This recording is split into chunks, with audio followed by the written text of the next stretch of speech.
doesn't seem to be here. He must have headed up the mountain. Let's wait for him here. Amber, are you feeling better? Yep, all good now. Nothing to worry about. I don't know what I'd do without you guys. If not for you, I'd probably still be locked up in that cage. I really want to thank you all properly, but I can't think how at the moment. Huh? You must be pretty used to being on the receiving end of people's kindness by now, though, surely. You probably need it often enough, given your situation. Come on, don't put it like that. Sure, plenty of people have shown me kindness before, but that doesn't mean I will ever take it for granted. No matter how many times people help me out in life, I will never forget any of them. Well, instead of repaying those who helped you, perhaps you could help others yourself. Everyone meets others in need from time to time. By choosing to be there for them, you're passing the kindness you received on to others. Yep, you're right. That's what I've always tried to do, and will always continue to do. Right. And when Cyrus gets back, I'll find some way to help him out too. This has been quite an eventful day. Yeah, it has. It's really hit me how tired I am now that I've started to relax. I need to rest. Everyone, please excuse me for a while. Yeah, I need to get some water and maybe a piece of fruit. Once I'm rested up, I need to get back to being an instructor again. Well, it looks like the curse of the mountaineers who couldn't get off the mountain is finally broken. Feels like an action-packed chapter has come to a close.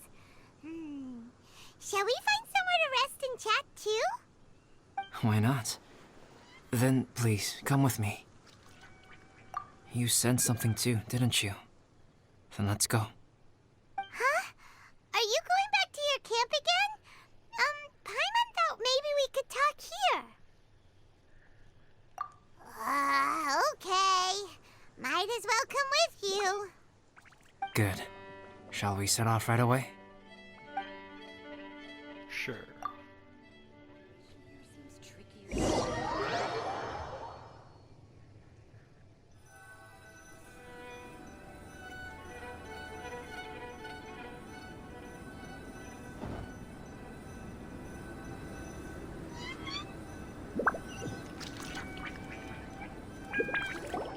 Sorry for bringing you back here once again. Some topics are best discussed in private. Is this about the imposter? That's right. I have to say, Traveler, I'm very surprised you noticed the difference between me and the imposter. The mark on your neck. Yes. This mark. Perhaps it's where it all began. Ooh, sounds like the beginning of a big story. Keep going. Well, I can't deny that what I'm about to say does sound like something from a children's storybook. So, what do you think this diamond-shaped mark means? A tattoo? A crest? Something else? A scar? No. Consider it a birthmark. Have you ever seen an intricate glass ornament and wondered how it was made? Well, one method for crafting with glass is a technique known as glass blowing. Glass blowing is not a widely known art in Teyvat. For this reason, glassware made in this way is usually very expensive. As the name implies, glass blowing involves blowing air into a hole, much like blowing up a balloon. This type of glassware is known for having a pontal mark at the point where the blowpipe was inserted, where the hole was sealed at the very end. This mark is a sign that the item was crafted by a human hand. Sounds kind of amazing. It is a wondrous and beautiful art form. Alice says that these marks are seen as proof of the maker's fine handiwork, the only flaw in an otherwise perfect work of art. My mark is something similar to this. The difference between synthetic and natural life lies in the directional flow of the life force. The energy of a natural life form flows out from within. That's why flower buds bloom and curled leaves unfold. And it's the very reason we watch and wonder at blossoming flowers. Creating life artificially, on the other hand, involves, to a certain extent, the introduction of an external source of energy into the embryonic life form. When the hole where the life force was infused is sealed at the end, it leaves a mark not dissimilar to the pontal mark in blown glasswares. The alchemical substance drips and spreads out in all directions, resulting in this rather ingenious diamond shape. Wow! So that's where it came from. This mark is a sign of my artificial origins, and proof of my imperfection as a human. I presume that the impostor intentionally avoided replicating this mark, so as not to become less than perfect himself.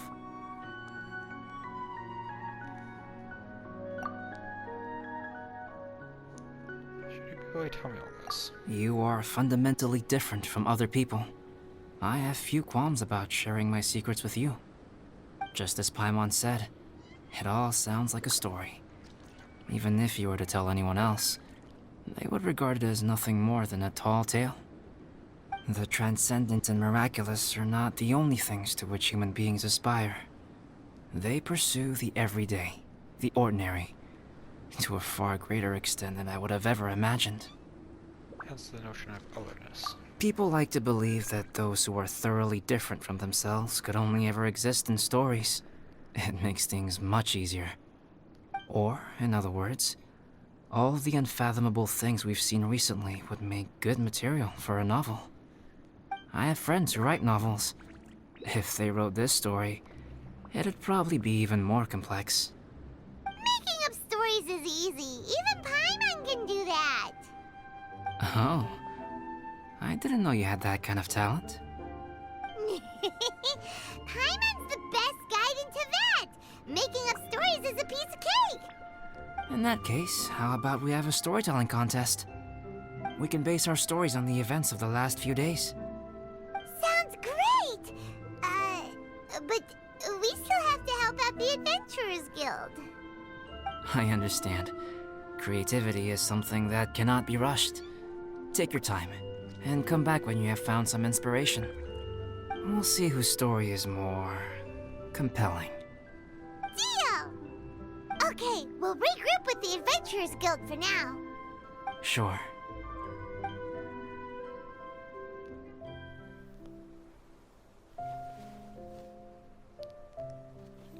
My story. Yes, I should have known. Master's failed specimen in the dragon's belly. This is where the story truly begins.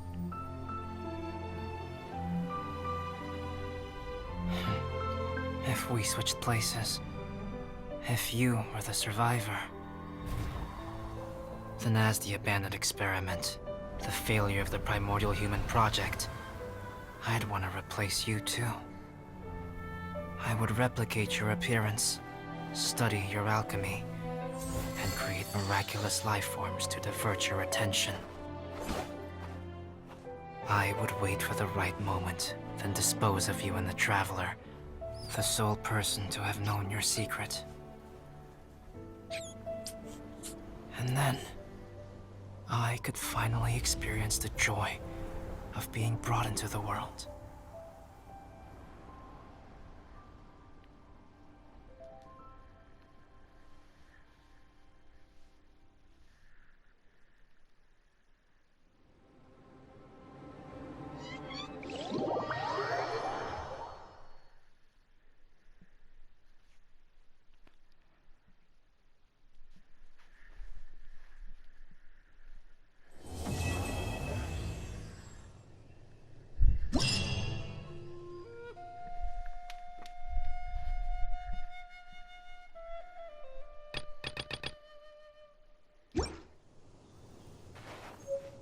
Guess what? Guess what? Paimon's story is finished. Let's go see Albedo again.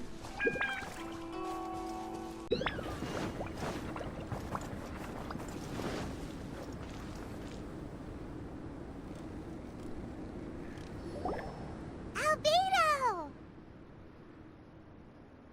Traveler, Paimon. I suppose your story is ready. Yep. How about you? Do you need some more time? No need. I am also ready to tell my story. Paimon calls dibs! Paimon first! Please, go ahead. Okay, here goes. Once upon a time, there was an evil researcher who went into the mountains and did a crazy experiment on whopper flowers to transform their appearance. After a lot of pain and suffering, the whopper flowers finally took on a human form. Then they stood by the side of the mountain to wait for unsuspecting bypassers. To whoever spoke to them, they would ask some questions such as, "Who am I? Who are you?" If the bypasser got the wrong answer, the last sound they'd make would be a yelp before the whopper flower ate them alive in one bite. Ooh, truly frightening.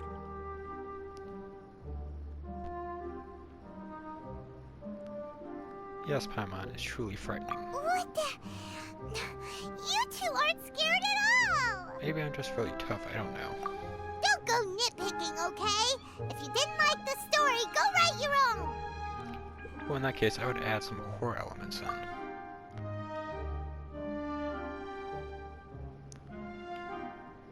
After a while, flowers eat someone. In other words, the whopper flowers would ambush and then completely replace their victims. Then adopt a newfound identity. And then what? Go back to where the person lives? Enter their home? Eat their whole family? Paimon made up this story, but now Paimon's the one who's scared by it. It's a good story. Oh, may I write it down? I may bring it up in future conversations. What for? Just to scare people with? Yes. You've got a real mean streak, Albedo. So, what's your story? Mine is a little longer than yours. It starts with an alchemist. A great alchemist once created Subject 1. Subject 1 was her proudest achievement, and successfully blended into human society. No one ever would have thought that this friend of theirs was in fact a synthetic human. However, unbeknownst to Subject 1, the alchemist had tried the same experiment many times before he had come into being. Some of the rejects from failed experiments had been discarded, but had not died. Subject 2 was one such failed experiment. He was swallowed by a great dragon that came to rest upon a snow-swept mountain. Many years later, he was resurrected by the dragon's mysterious power. He saw all kinds of people on the mountain, including Subject 1, who had somehow miraculously blended in among them. Never in Subject 2's wildest imagination had he thought it possible for experimental life forms such as they to deceive everyone so successfully. He saw the way humans accepted Subject 1 as a friend, witnessed their affection as they addressed him by name. This was what Subject 2 wanted. Now, all that Subject 2 desired was to replace Subject 1 and take the joy of his existence for himself. This is giving Paimon the chills. So scary.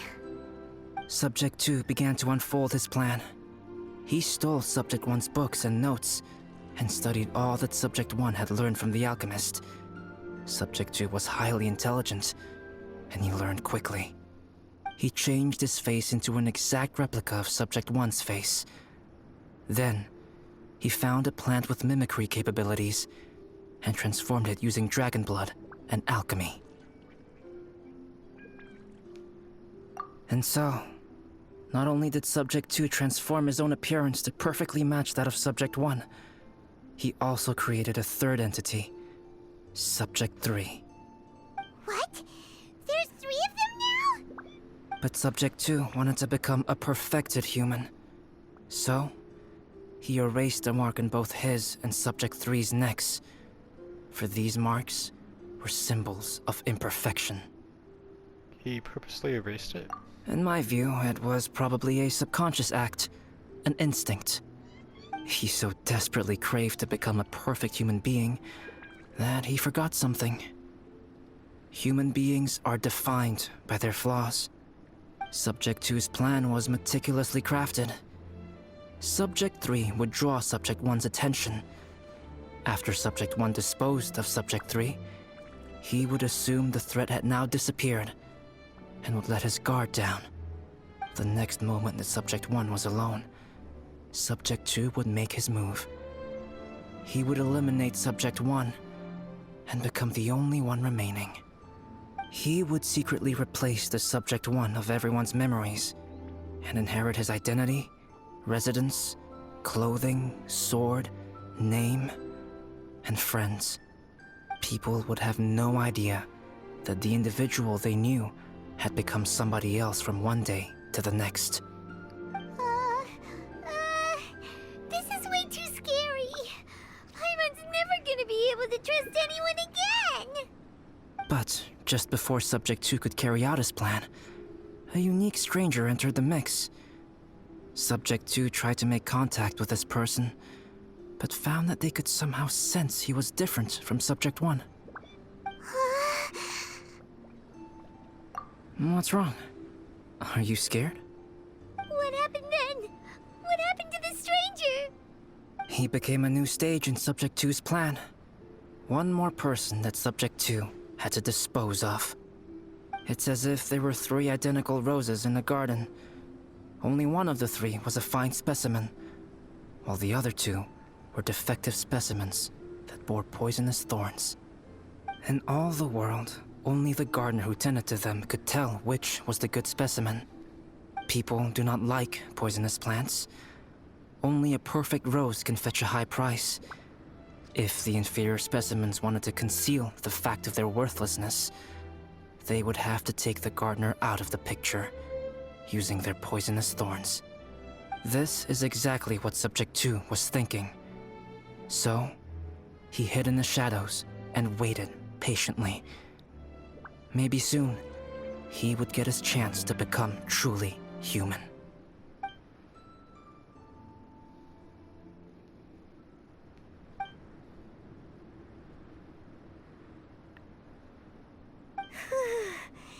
That was intense!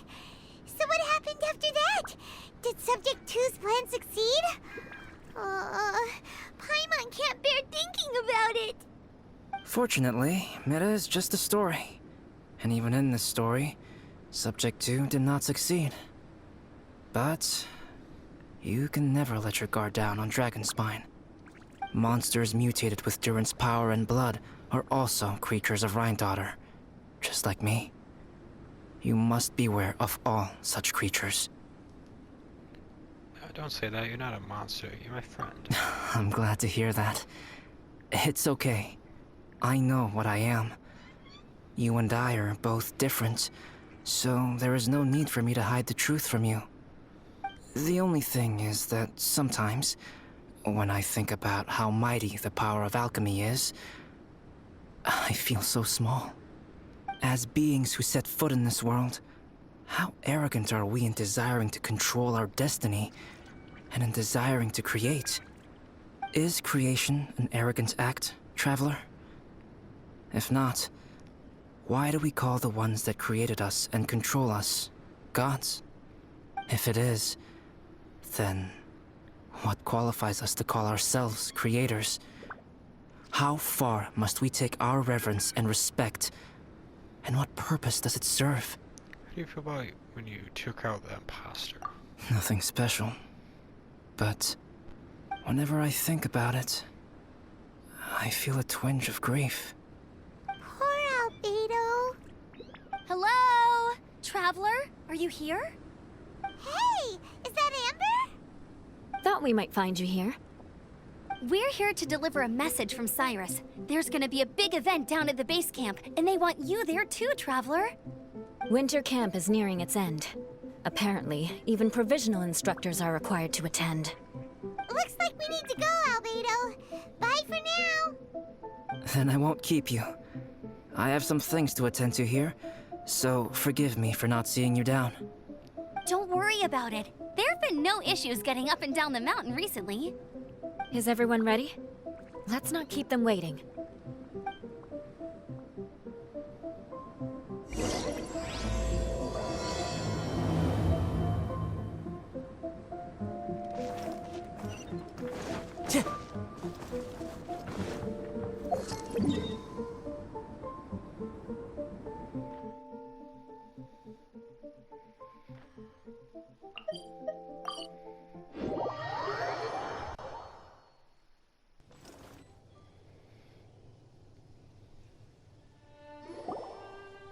Huh?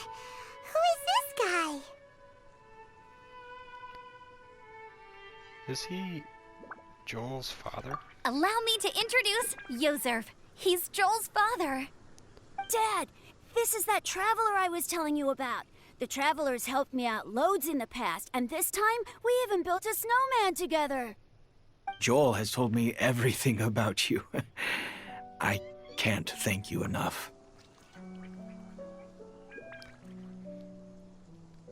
Wow, this is amazing! Wait a second. Why is Cyrus discreetly wiping tears away? And what is Pallet doing here? Pallet is the hero of the hour this time. Go on, Pallet. Tell us what happened in your own words. Okay. The weather was fine on that fateful day, and I had a feeling that Lady Luck was smiling down on me. So I trusted my gut and set off to explore somewhere new, somewhere dangerous. Because where there is great danger, there is also great treasure. Why does this sound so hard to believe? But I had only been away from the group for a short while when I fell down a slope and just started rolling. Uh-oh. Did my bad luck rub off on him when we ran into each other on the mountain? The place I fell to was somewhere I didn't recognize, and I'd sustained a few injuries. I remember thinking to myself, this is the worst luck I've ever had in my whole life. Then I met Yozerf. He'd heard the sound of me falling and came out to see what was going on. Huh? Wow, so it was completely by chance then. I thought he must have been someone from the Adventurers Guild here for the event, but after a few words of conversation, it was clear that he was having memory problems. He didn't even know his own name. The temperature was freezing, and there was no time to deal with all that there and then, so I convinced him to come back to the camp with me and figure everything else out after we got there. We got back to the camp, ran into Joel, and the moment he saw him, he froze for a second with this completely stunned expression on his face, and then he started crying out, "Dad! Dad!" That's when Yozerf suddenly started to remember. My memory has still not fully recovered, but Joel and his mother, they are the only ones that I will not, no, that I cannot forget. Daddy. Daddy's right here, Joel. Daddy's right here. Yozerf, don't you remember anything else at all? The poor princess, feeding the foxes? I'm sorry. I have no recollection. Maybe it's because of the head trauma. I'm not sure. I woke up and found myself covered in blood. My things were gone, and there was nothing to indicate who I was or how I got there. I crawled into a cave and settled in for a slow recovery. After my legs and feet were a little better, my hunting skills were what kept me alive. Dad, I was so worried about you. I'm all right now, Joel. Oh, don't cry. Daddy's not going anywhere. I'm here to stay. Oh, this is good. This is good. All's well that ends well. You know what, though? I definitely think my luck got worse after running into Benin on that mountain. I knew it. I just... No. I just meant if it weren't for you, there's no way I ever would have run into Yozerf on a mountain this huge. Besides, we got back safely, didn't we? So don't blame yourself. Maybe sometimes miracles can only happen when you get just unlucky enough. Pallet. When did you become such a smooth talker, huh? Huh? Am I? I was just telling the truth. Oh, yeah. I want to say thank you to the Traveler, Uncle Cyrus, Auntie Eula, and Auntie Amber. Thanks, everyone. You all helped look after me, and I will always remember it. But I guess I can't take the snowman with me, or it'll melt once it leaves Dragonspine. It's such a shame. Oh, I can help with that. One moment. Huh? Eula? Here, take this. It's powdered rime. Just add it to your snowman, and it will never melt. Wow! Really? Oh, this is awesome! You're the best, Auntie Eula! Dad, I have an unmeltable snowman now! How cool is that? How can I ever repay you all? Don't mention it. Thank you all. Thank you, from the bottom of my heart. Dad, I want to go move the snowman. Can we do it now, please? Okay. I'll be leaving with Joel now. I'm sure I'll see you all another day. Very well, very well.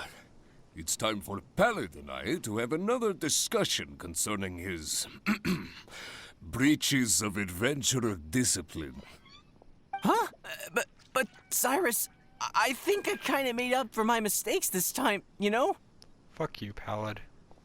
See you guys!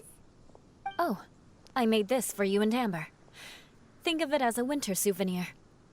Aw, are you sure? This must be really important to you. Come on now, just take it. No need to make such a fuss. Wow! Now our snowman won't melt either! Great!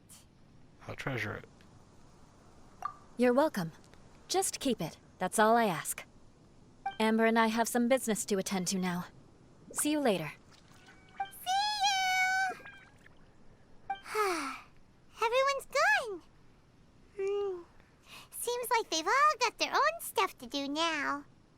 Oh! You know what? We've been on Dragonspine all this time, and somehow Paimon still forgot to ask Albedo about how to make a fruit juicifier machine that could keep the juice fresh. Maybe we should try Timaeus again. He does seem pretty eager to please after all.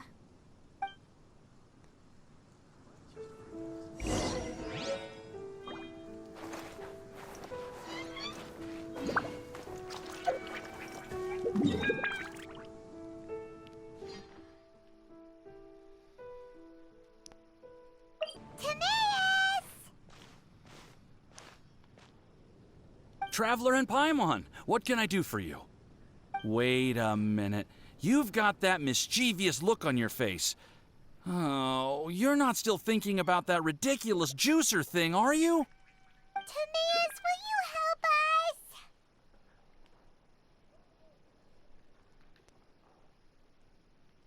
I really have no stake in this either way.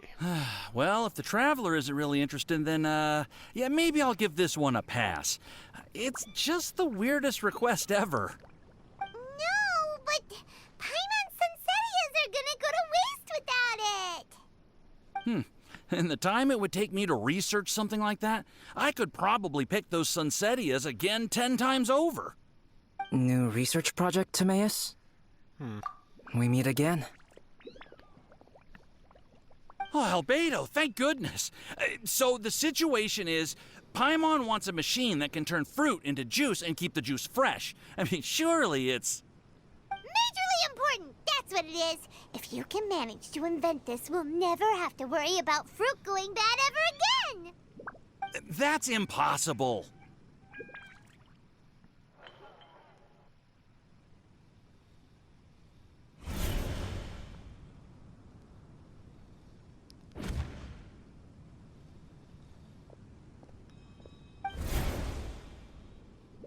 Wait a snack. Turning fruit into juice is not hard, but keeping it fresh is more difficult. But if you simply want to keep the fruit from rotting, there are many ways to achieve this. Right, Traveler? Your neck.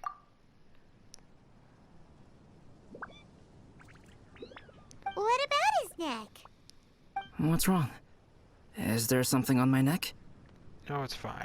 From the look on your face, it's as if you thought I just played a practical joke on you that was in exceedingly poor taste.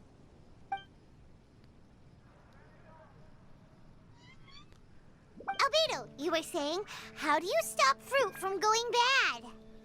Well, one way would be to bury your fruit on Dragonspine, where the snow never melts all year round. But then Paimon won't be able to eat them! You could always live on Dragonspine. No, too cold for Paimon. Or you can give the fruit to me, and I would take it to Dragonspine for you. But since you don't like the cold, you'd have to send someone else to pick them up when you want them. This is where you come in, Traveler. Suddenly sounds a lot more feasible with other people doing all the work. Okay then, shall we go with that idea? Fruit buried on Dragonspine will stay fresh for much longer. However, it is also possible that the fruit will sprout and grow into fruit trees. Who knows? Maybe the next time you visit, it will have grown into an orchard.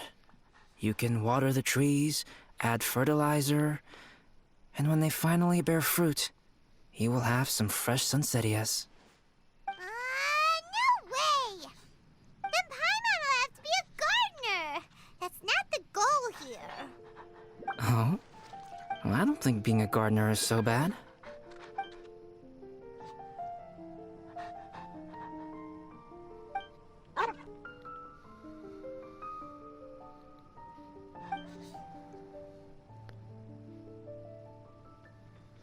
Albedo! Stop trying to get your hands on Paimon's super sweet Sunsettias! It bothers you, does it? Of course it bothers Paimon! They are the rarest, super-duper sweetest Sunsettias ever! And they're not for you! Okay, but they're just Sunsettias.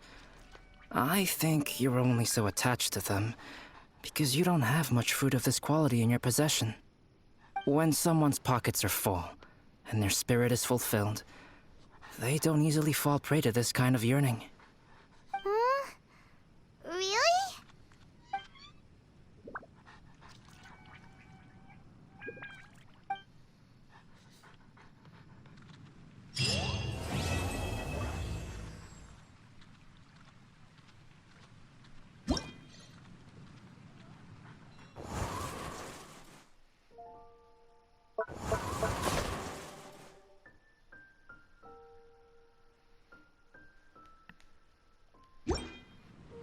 Ancient Albedo.